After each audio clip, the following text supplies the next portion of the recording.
Buenos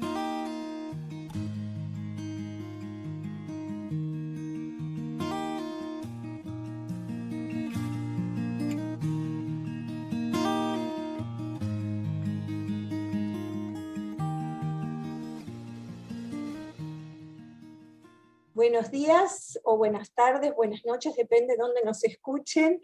Así es. Muy agradecida, Viviana, que estés aquí. Me gustaría que primero te presentes. Viviana Viletzker, ¿está bien pronunciado, Vivi? Así es. Sé que no es fácil, pero lo hiciste muy bien. Me gustaría que vos te presentes y nos cuentes un poquito cuál es tu tarea y darte la bienvenida a este espacio, por supuesto. Muchísimas gracias, ante todo, Luna, a vos por la invitación, por la oportunidad. Siempre me alegra poder estar en este tipo de intercambios y conversaciones y poder transmitir algunas ideas.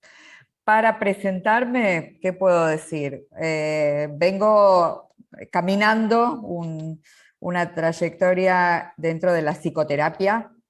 Me he dedicado y me sigo dedicando a la atención clínica de personas. Me gusta muchísimo la docencia, o sea que siempre he combinado la práctica de la psicoterapia con la docencia de la psicoterapia.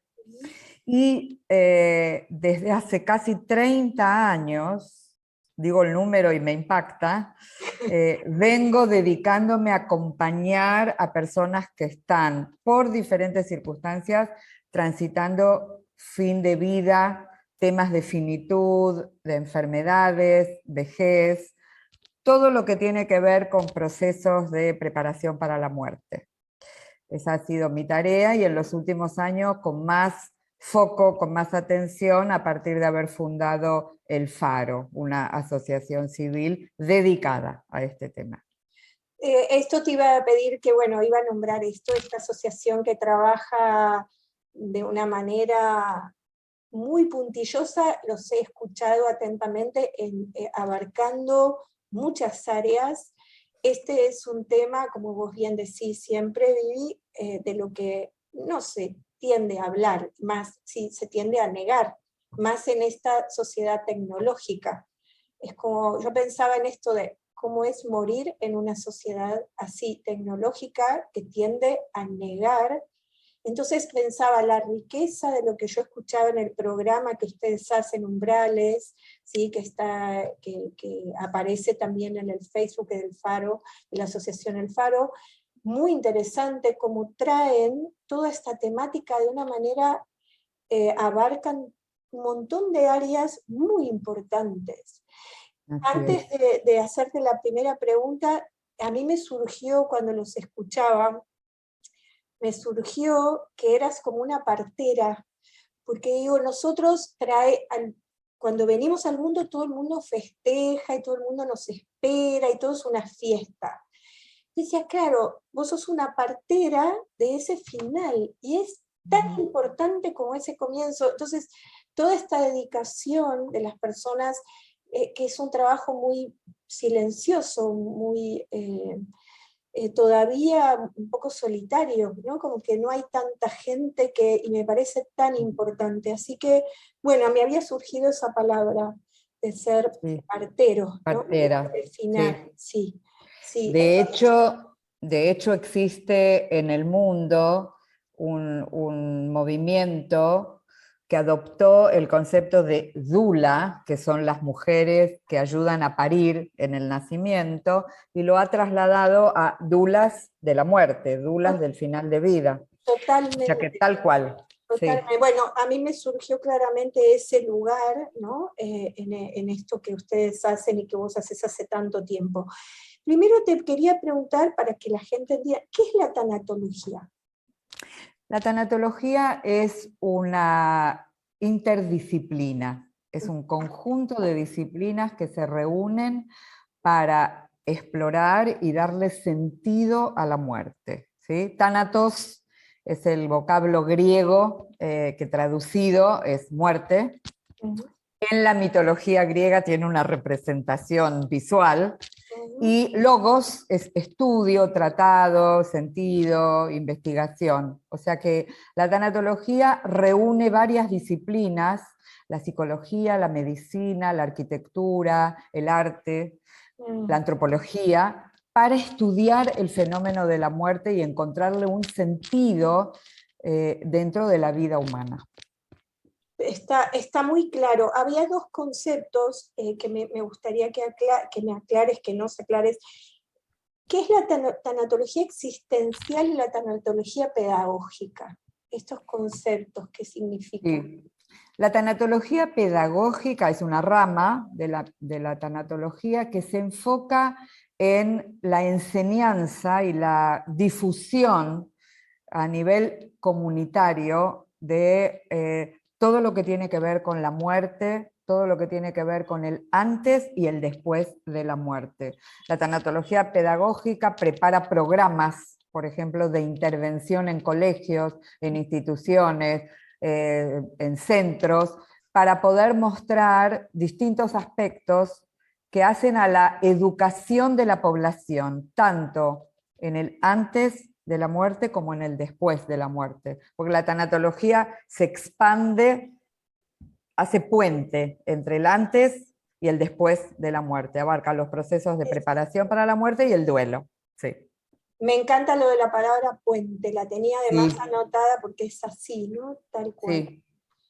Y la tanatología existencial se enfoca o se ocupa de explorar las cosmovisiones, las filosofías que existen en el mundo, en el planeta, con respecto a la muerte. Vos mencionabas antes la tecnología, y en muchas culturas existen visiones que son realmente interesantes de explorar con respecto a qué significa morir, qué pasa después de la muerte, cómo nos podemos preparar, y algunas son culturas no tan tecnologizadas como la nuestra. Entonces es muy interesante ver, porque a veces tenemos una visión acotada, que nuestra cultura no es la única, es una más de tantas que coexisten hoy en día en el planeta, que mira y se pregunta e intenta responderse acerca de la muerte.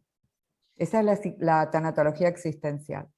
Sí, pensaba en esto de las diferentes formas, ¿no? Y donde me venía la imagen de las comunidades más antiguas, o la gente originaria, otras comunidades, que tienen otras cosmovisiones, donde el acompañar ese momento era muy importante, o mismo ahora.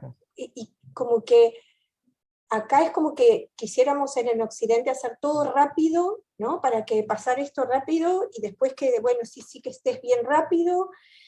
Hay algo de un proceso que es no solo para la persona que se va, porque si no suena como, bueno, vamos a asistir al que se va.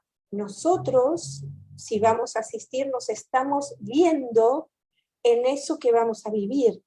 Digo, entonces, nosotros estamos siendo absolutamente transformados en ese momento, porque si no suena una cosa como en esta sociedad la vulnerabilidad es sinónimo de debilidad, el que está por irse está absolutamente vulnerable, entonces no, como que uno se pone como parece en desparejo, ¿no? Como en otro lugar, y me parece que a veces es todo lo contrario, sino que el otro está espejando algo que vamos a vivir. Y por esto esta reflexión sobre, y este trabajo minucioso que hacen ustedes en tomar conciencia, qué importante que es esto de que la sociedad acompañe cuanto más no solo hermoso, sino ordenador y amoroso, y menos, como con menos miedo cuando nos involucramos. Hay algo con el miedo que cambia cuando nos involucramos. Bueno, te abrí un panorama un poquito, pero pensaba cómo es el trabajo de ustedes, cómo lo podés relatar, vivir esto en este momento donde es como contramarea, ¿no? Como tomar conciencia. Entonces, ¿cómo lo viven ustedes esta tarea que están haciendo? Somos muy conscientes que estamos haciendo una tarea, podríamos decir, contracultural, opuesta a la corriente de la cultura. ¿Qué quiere decir esto? Que la cultura occidental es una cultura tanatofóbica, no solo tiene miedo a la muerte, tiene terror a la muerte. Creo que hay que ponerlo en su verdadera dimensión. Y esto se refleja en la negación, en la creencia de que la muerte es evitable, que dicho así parece realmente absurdo, sin embargo, en la práctica vivimos como si la muerte fuera evitable, que se refleja en el no hablar, creer que si no pienso y no hablo no va a suceder, que si hablo va a suceder, va a venir, la voy a atraer a la muerte, en fin. Estamos en una cultura que ha excluido a la muerte de su vida diaria y nosotros lo que proponemos desde la asociación es remontar ese camino y recordar en realidad, porque se ha olvidado esto, no es un descubrimiento nuevo, se ha olvidado que la muerte es parte de la vida, que la vida necesita los procesos de nacimiento y muerte para continuar. Si la muerte dejara de existir, la vida dejaría de existir en algún momento. Y por eso lo que proponemos es tomar conciencia de la importancia de desarrollar una cultura de acompañamiento. Y como vos muy bien dijiste, no solo acompañamos al que va a morir, aprendemos con el que va a morir, porque algún día moriremos nosotros.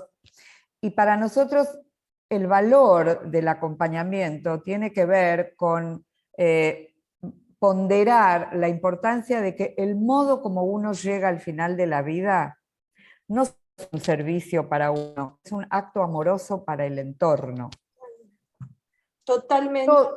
Todos estamos influenciados del modo como han muerto nuestros familiares, figuras conocidas, el cine, la literatura. Tenemos 1000 escenas de muerte en nuestro inconsciente. Algunas nos entusiasman y nos alientan porque hay sabiduría, hay amor, como decías vos, y otras nos dan terror porque han sido realmente sufrientes. Queremos trabajar con esto. Sí, sí, está muy claro, Vivi, acá se me aparecían un montón de preguntas, pero voy a tratar de ser ordenada para que se entienda el mensaje, porque me parece muy enriquecedor. Esto que vos decís como una cuestión totalmente fóbica, ¿no? Donde toda la conducta de verdad vivimos como si el yo vive como si fuera eterno, literalmente. Entonces, queda como, hay algo de la riqueza, de la profundidad, de algo absolutamente imprescindible. De hecho, el COVID nos vino a recordar eso, hola, a la muerte estoy acá, ¿no? No se olviden, ¿no? Como aprender a tenerla presente hace que justamente estés mucho más conectado con la vida. Es exactamente esa es la idea. al revés Esa es la idea. de lo que se fantasea, ¿no? Tal cual. Pensaba en que, por ejemplo, cuando uno en su vida hace terapias diferentes, ¿no? Y pensaba, esta es la terapia más importante, ¿no? Aprender a morir. Pero yo lo que siento, me ha tocado estar acompañando al final de la vida y realmente me siento muy honrada de esos momentos y de lo que pasó con esas personas.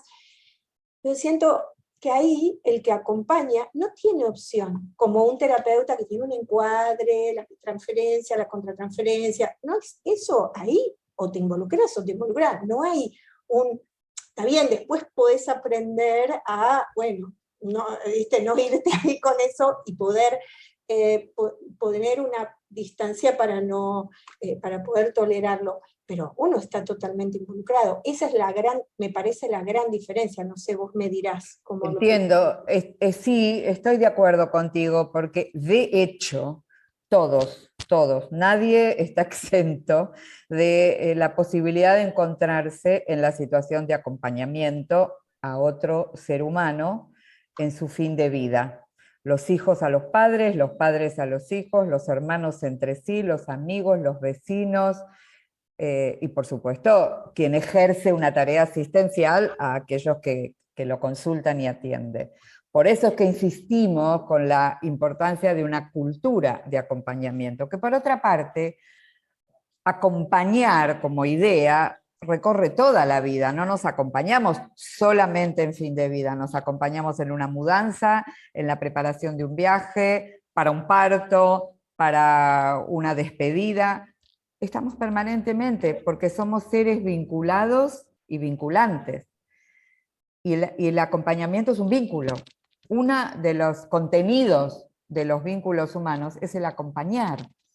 Entonces, ¿por qué excluir el fin de vida o la vejez, Luna? Porque acá también me parece importante mencionar, porque siempre se asocia fin de vida con enfermedad, pero acompañar a una persona mayor que puede estar saludable, dentro de los términos de lo que es saludable, con achaques, con alguna que otra dificultad, pero funcional, también es acompañar a alguien en fin de vida. Totalmente, pero ahí me das pie, Vivi, para como nombrar esto de que todas estas situaciones requieren espacio, tiempo y sobre todo estar conectado, escuchar, Sí. necesitamos salir del delirio, de la vorágine y la velocidad. Me parece que si no, es curioso, la vida nos propone lugares y espacios, la muerte como un lugar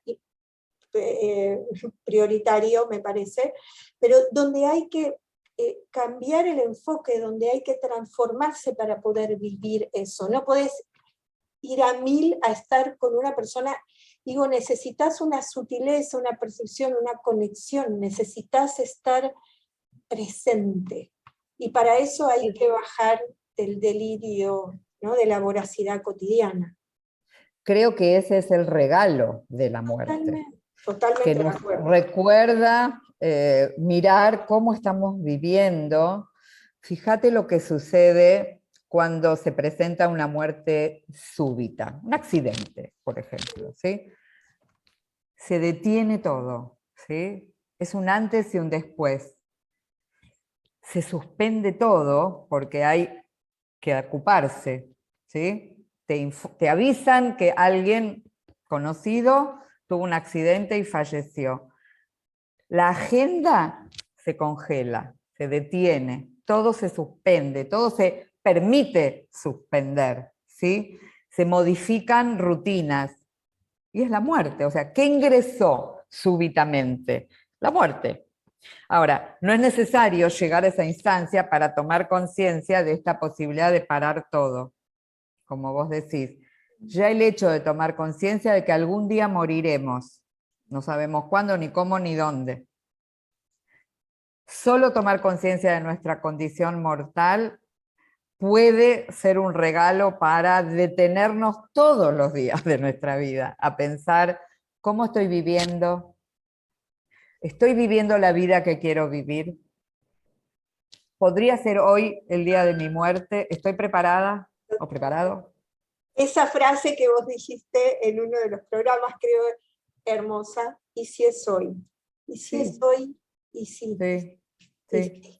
Es un recordatorio, ¿no? Es una frase para poner la conciencia en un estado de atención.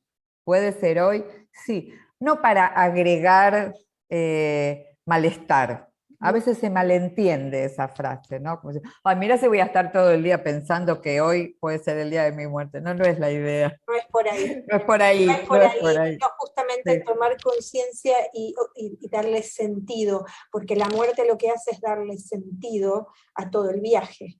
Sí. ¿No? Y pensaba en esto de la muerte médicamente, lo tengo anotadito porque me anoté las preguntas, muerte médicamente asistida. ¿A qué le llaman esto? Este concepto viene de la mano de plantear el derecho a elegir cómo morir. ¿Sí? En el mundo existe en los últimos años un movimiento de conciencia acerca de cómo honrar la libertad del individuo, de las personas, para elegir cómo morir. El concepto más conocido es el de eutanasia, o suicidio asistido.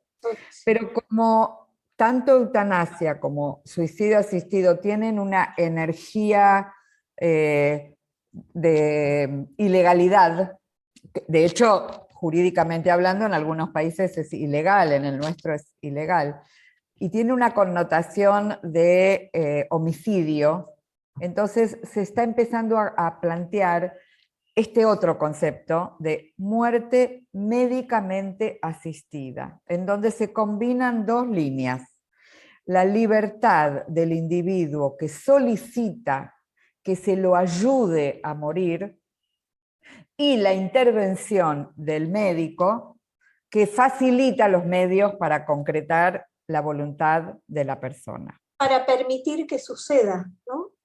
Para hacer que suceda, para okay. ejecutar, para concretar, ¿sí? Porque sin la intervención médica no sucede. Y sin la voluntad de la persona tampoco. Entonces confluyen dos líneas que se complementan en una dinámica de comunicación para que esto suceda. Es un tema altamente polémico.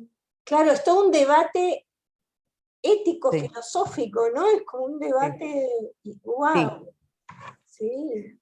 Un debate que viene, un debate que se ve en el horizonte. De hecho, recientemente se presentaron 3 leyes en el Congreso argentino para justamente intentar sancionar algún recurso jurídico que lo habilite. Me parece importante también destacar que ya existen leyes en Argentina que acercan a esta situación, pero no lo dicen explícitamente porque no era la idea. Leyes como la ley de muerte digna, conocida como ley de muerte digna, no se llama ley de muerte digna en los papeles, en donde sí se planteó el derecho de las personas a negarse a un tratamiento y el derecho a redactar directivas anticipadas, en donde uno deja por escrito lo que desea o no desea que le sea hecho en fin de vida, en caso de encontrarse en un estado terminal y no poder comunicarse. Qué importante esto que decís, porque para los familiares, cuanto más la persona se puede hacer cargo, más aliviano es para los que están alrededor. O sea, cuanto más uno se hace cargo de su muerte, siempre que pueda, ¿no? O sea, que hasta donde, pero esto de dejar escrito, me parece hacerse responsable para no cargar a los demás. Muchas veces me parece un acto de amor total, sublime, sublime. Es la idea. Y aún así, Luna, cuesta mucho, por todo lo que venimos conversando. Porque para poder sentarse a redactar unas directivas anticipadas, primero hay que aceptar que uno algún día no solo va a morir, puede encontrarse en una situación de no poderse comunicar. Porque si yo estoy lúcida y estoy en fin de vida, me preguntan y contesto. Pero si no estoy, si tuve un accidente, si tengo una demencia y no lo dejé por escrito, mis familiares tienen que adivinar, tienen que suponer. Alguno supone A, el otro supone B. Se pelean, los médicos intervienen, tal vez desde su modelo médico que no consulta, en fin. Sí. Grandes conflictos. Sí, es un dilema, pero me parece que sí o sí es hora, ¿no? Sí o sí nos vamos a tener que enfrentar a esto. Me parece que también nos pone en contacto con las cuestiones existenciales, con algo muy profundo del sentido de la experiencia humana, del misterio, del absoluto misterio. Pensaba en las negociaciones que hacemos con la muerte, o la supuesta, ¿no? Las negociaciones que también hacían las culturas antiguas, porque yo pensaba en los sacrificios, todas esas cuestiones son negociaciones, ¿no? Ese misterio es tan nos supera, no vamos a poder controlar nada ahí, ¿no? Entonces nos deja totalmente expuestos y ante eso negociamos, ¿no? Y seguimos haciendo eso. El ser humano en esos, lo digo desde por ahí de un lugar de ignorancia, pero en esas culturas El sacrificio es una negociación. Digo, Tal cual, yo creo que justamente vos me preguntabas por la tanatología pedagógica y la tanatología existencial, y este tema también hace puente entre las dos, porque ya el hecho, y agregaría la tanatología antropológica, ya el hecho de saber que en distintos momentos de la historia humana o en distintos lugares del planeta en este mismo momento hay diferentes miradas respecto del sentido de la muerte, lo que sucede antes y después, etcétera, etcétera, etcétera, ya nos debería relativizar por lo menos nuestra perspectiva. Yo recuerdo yo era adolescente, hice un viaje a México con mi familia, fuimos a conocer las ruinas de Chichén Itzá, y nos cuenta el guía, yo tendría 17, 18 años, el guía nos lleva a un predio muy grande que era la cancha de pelota, donde se jugaba el juego de la pelota, y dice, el que ganaba era sacrificado a los dioses. era un honor. Yo sentí que se me caía el sistema. ¿Cómo? No entiendo. Fue la primera vez, creo, que se me presentó una suerte de disonancia cognitiva. ¿Cómo ganar y ser? Con el tiempo, y hoy que tengo muchos más años, empiezo a entender por dónde puede pasar este concepto. Porque es un honor ser sacrificado a los dioses, pero para nuestra cultura eso es prácticamente inconcebible. No existe, sí. Totalmente. Sí, sí. Se me venía cuando hablábamos esto que te trae el momento, cuando estás acompañando, la mirada del que se está por ir, la mirada. Yo lo que he sentido es una mirada que incomoda mucho a la gente. Lo vi muchas veces esto, porque es una mirada donde no está el yo, ¿no? Donde algo ya se desarmó y se prepara para un lugar. Entonces es una mirada, no sé si decir auténtica, porque no es esa la palabra, te desnuda. Entonces es incómoda para los que están ahí. Eso siempre me impresionó, porque claro, nos confronta con ese momento. Entonces, sí, perdón que te corté. No, discúlpame, yo te corté a vos, decime. No, eso era una de las cosas que más me impresionaba en el momento final. También una instancia cuando la familia puede ir acompañando y aceptando la sensación que he tenido, y esto es como llevar un poco el tema que pasa después también de la muerte. Yo sentí en uno de los casos que esta mujer nos llevaba a todos a otro nivel. No es que nivel más, sino a otro nivel de comprensión que no era racional.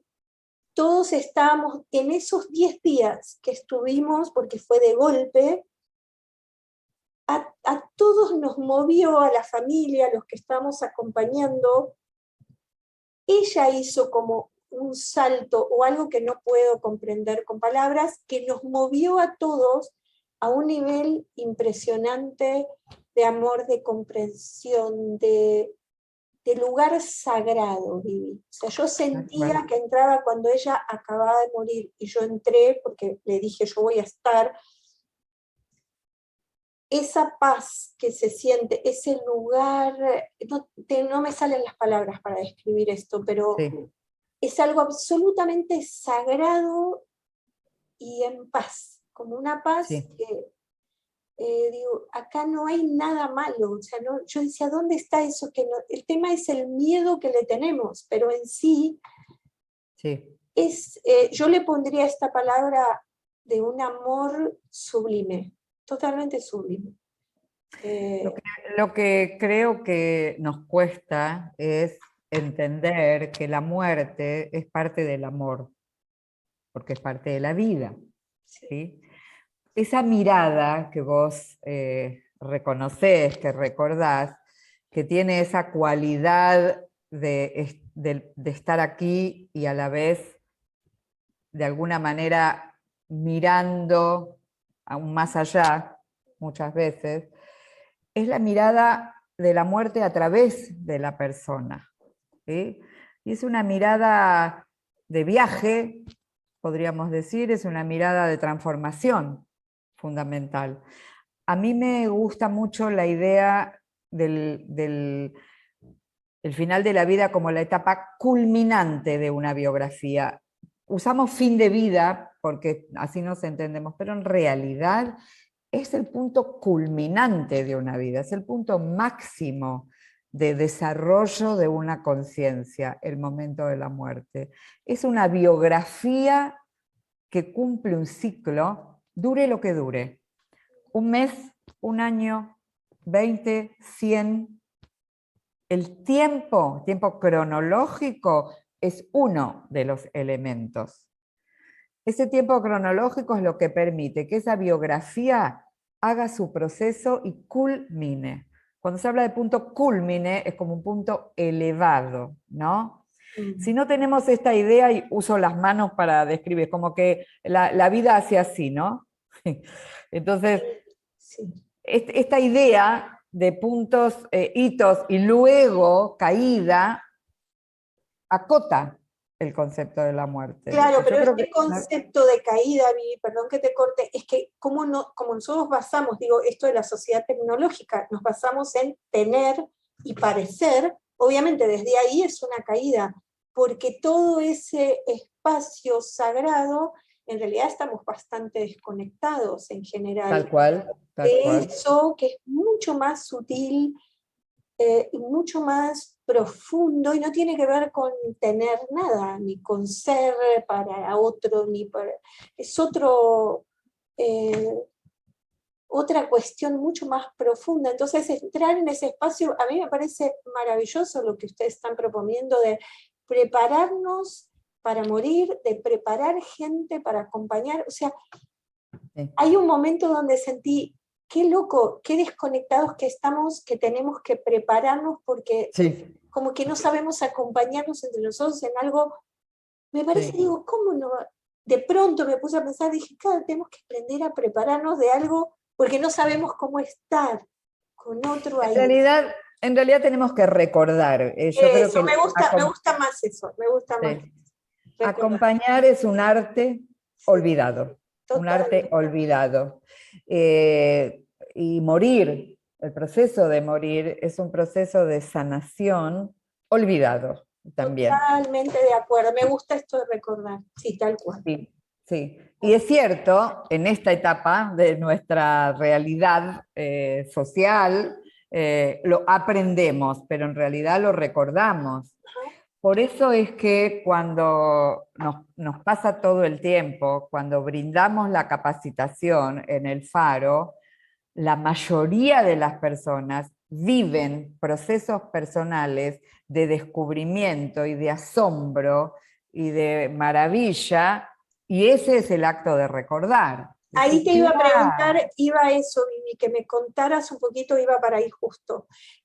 ¿Cómo es esto que propone el Faro de diplomatura en tanatología? Contanos un poquito. Nosotros proponemos, por un lado, una diplomatura en acompañamiento en fin de vida, que tiene que ver con todo lo que estuvimos hablando.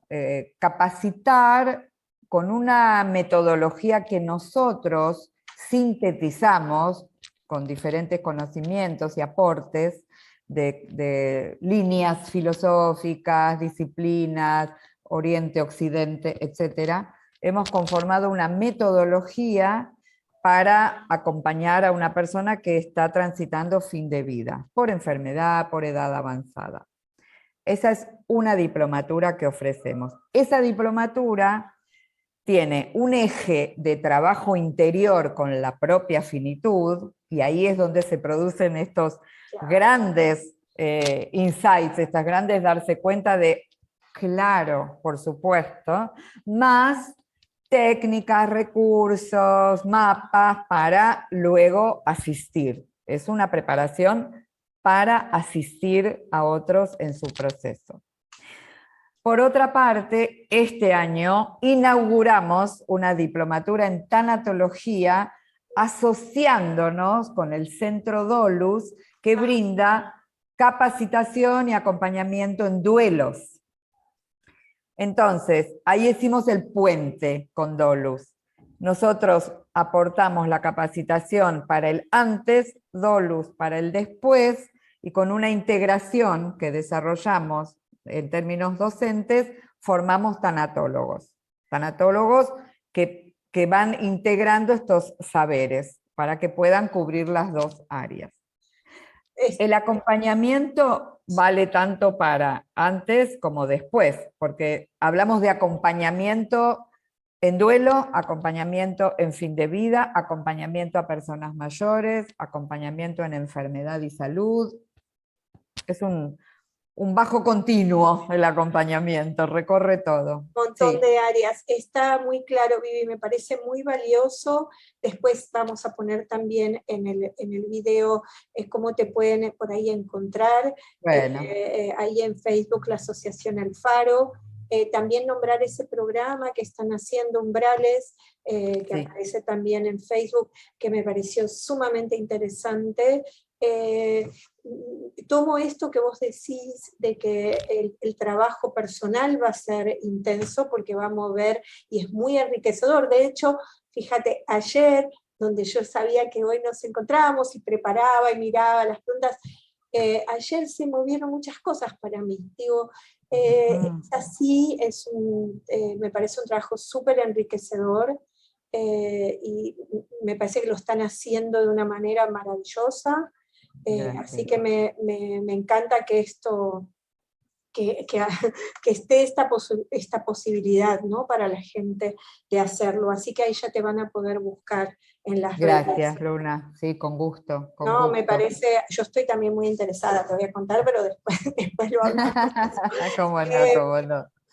Después te quería preguntar como el punto que por ahí es como muy personal, todo es muy personal en esos momentos, obviamente, no hay un caso igual al otro, ni una manera de pensar ni de sentir. ¿Qué lugar le dan ustedes a la espiritualidad? ¿Cómo se vive el tema de la espiritualidad en este final, en la experiencia?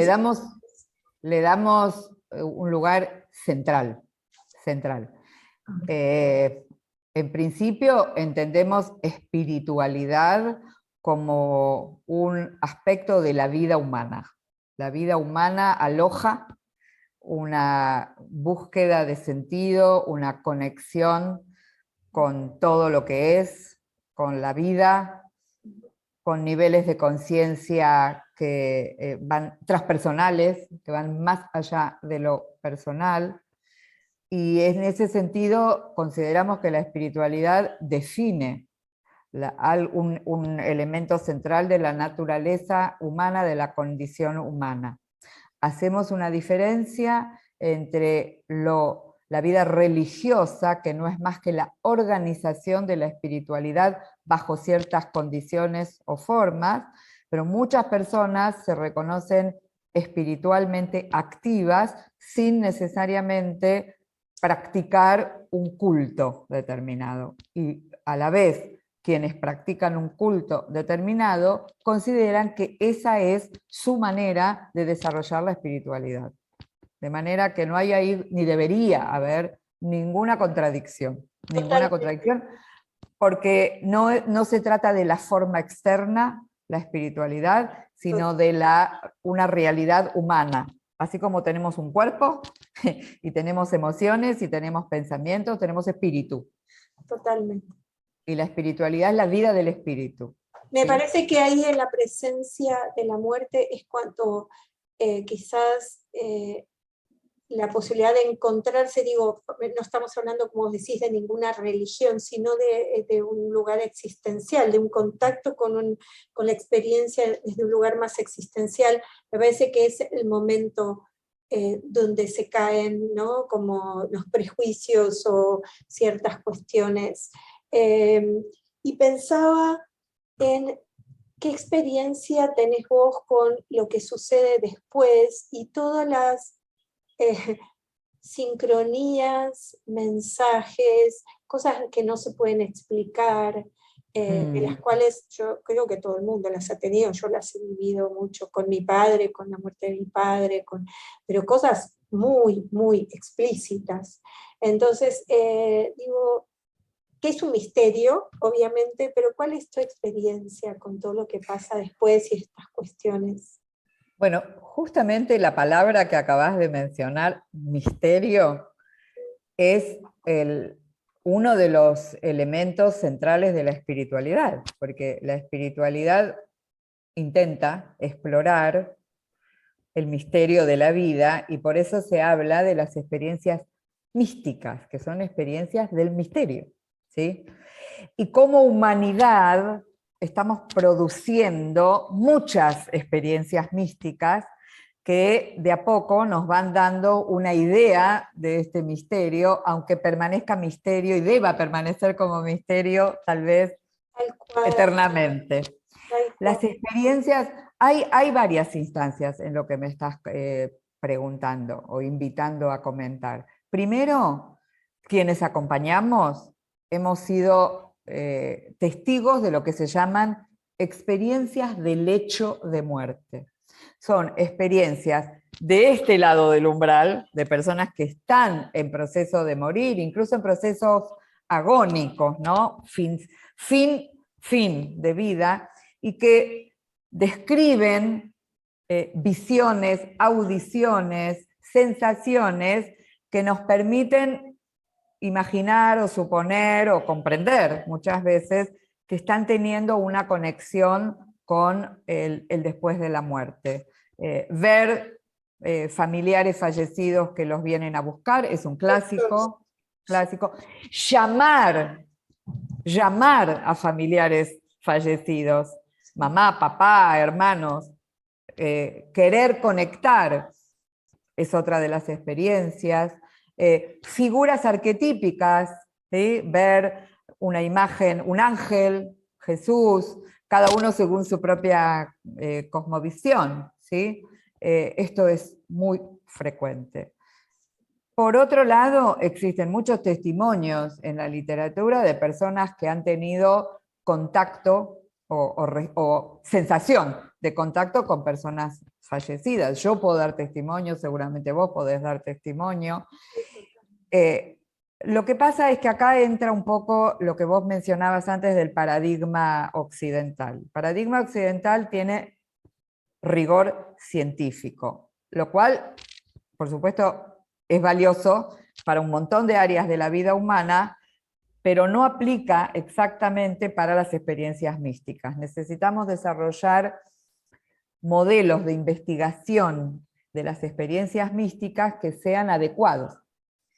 Porque si aplicamos Claro, aplicar otra, porque digo, acá estamos hablando, perdón que te corté, de una energía o de una cualidad, digo, pienso en astrológico, que soy astróloga y en el tarot, y pienso en una cualidad que no pasa por lo racional, donde vos decís, no hay una experiencia, yo puedo comprobar cómo se repite, no es desde ahí, y me parece que ese es un tiempo también de darle espacio, sí, que es una cualidad, no lo quiero polarizar así, pero mucho más femenina, ponele, ¿no? O de principio femenino, donde es mucho más conectado con el percibir, con el sentir un campo de información que no se puede traducir con palabras así, ¿no? Sin embargo, Luna, hay intentos. Creo que esto es importante tener en cuenta porque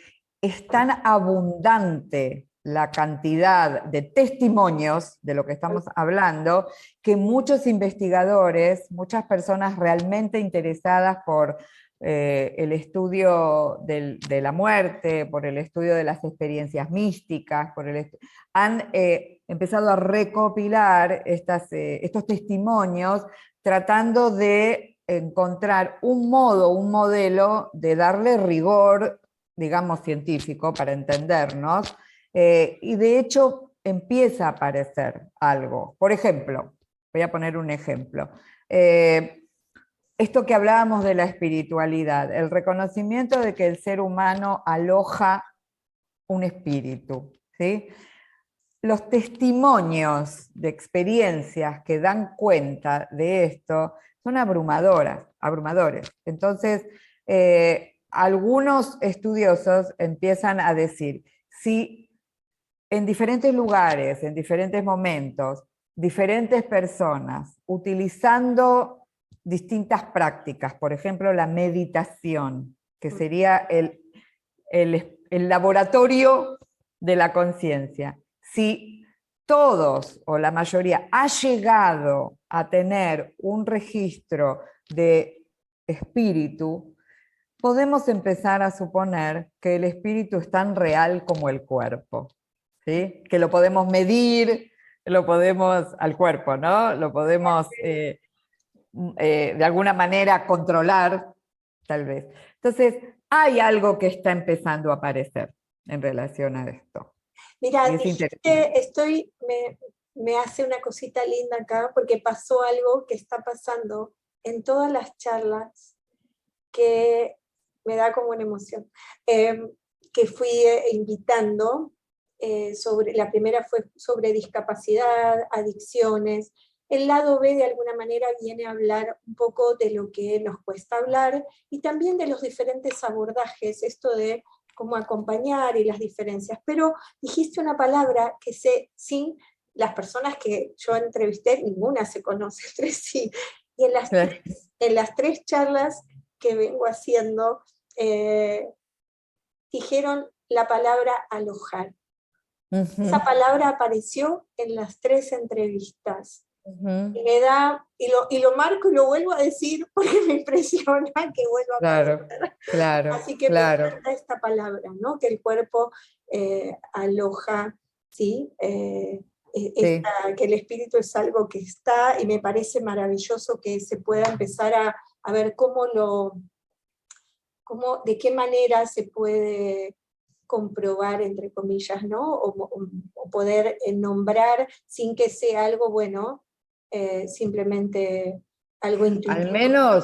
Al menos reconocer, por lo menos, Claro. reconocer. Recuerdo hace unos años que leí un informe que se había hecho en base a una gran encuesta nacional en Estados Unidos, en donde habían comprobado que el 80% de las personas, no es poco, reconocían haber tenido experiencias, entre comillas, paranormales, ¿sí? Ver, oír, sentir, tocar, algo de otra dimensión, algo que los sentidos físicos no pueden dar cuenta. 80% es muchísimo. De ese gran porcentaje, muchas, no recuerdo ahora que hablo contigo, pero alrededor de un 60%, reconocían haber sentido la conexión con los muertos, sus muertos, ¿sí?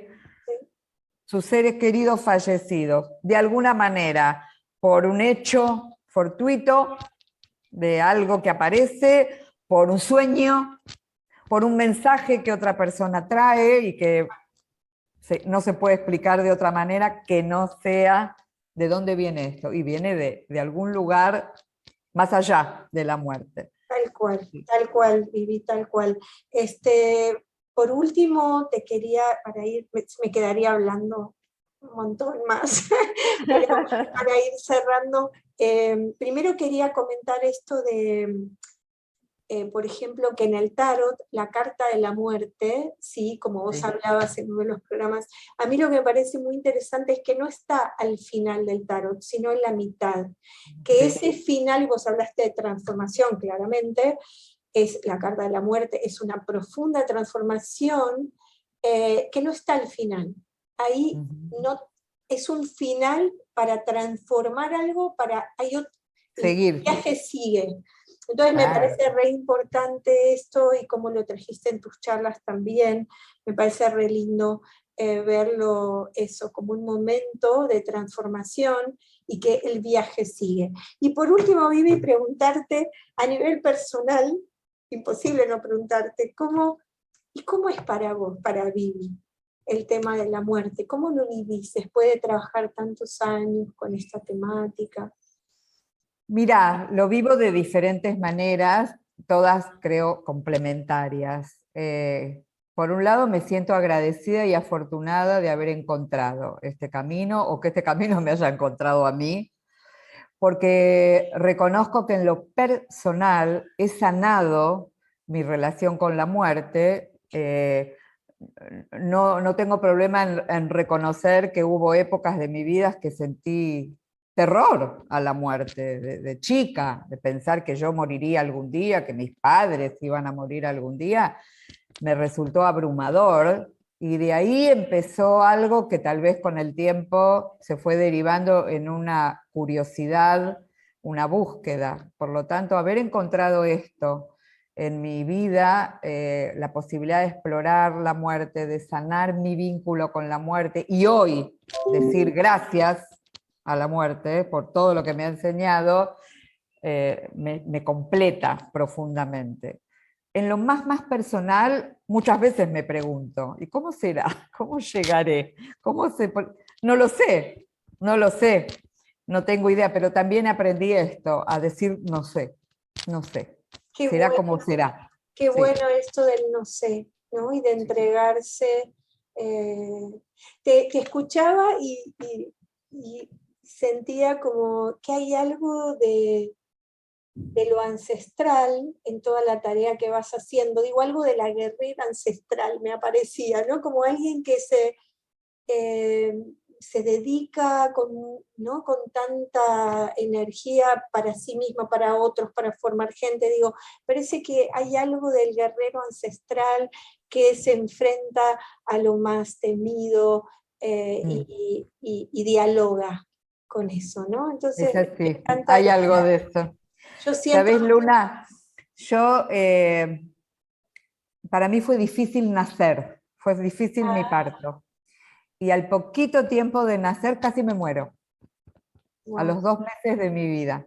Pero mirá cómo el Obviamente, hecho con el que vos viniste te marca algo de lo que sí, le venís a entregar al mundo. sí. Wow. Lo conecto totalmente. Y cuando yo era pequeña pasaba mucho tiempo con mi abuela, y una de nuestras actividades en conjunto era ir a dar el pésame a personas que acababan de perder a un ser querido. ¿Sí? Impresionante. En algún momento uní la línea de puntos, ¿sí? Dije, Tiene esto... total sentido, tiene total Sí, sentido. sí, Qué sí. maravilla. Vivi, un placer escucharte Gracias. clarísimo. Me quedaría Gracias. hablando, bueno, que puedan encontrarte ahí en las redes, Asociación El Faro, que ¿Cómo puedan no? ponerse en contacto para el que quiera seguir profundizando. Agradecerte infinito este momento. A vos, Luna, realmente ha sido un placer, y como dije al comienzo, yo te agradezco a vos la posibilidad de transmitir todo esto. Muchísimas gracias. Un abrazo.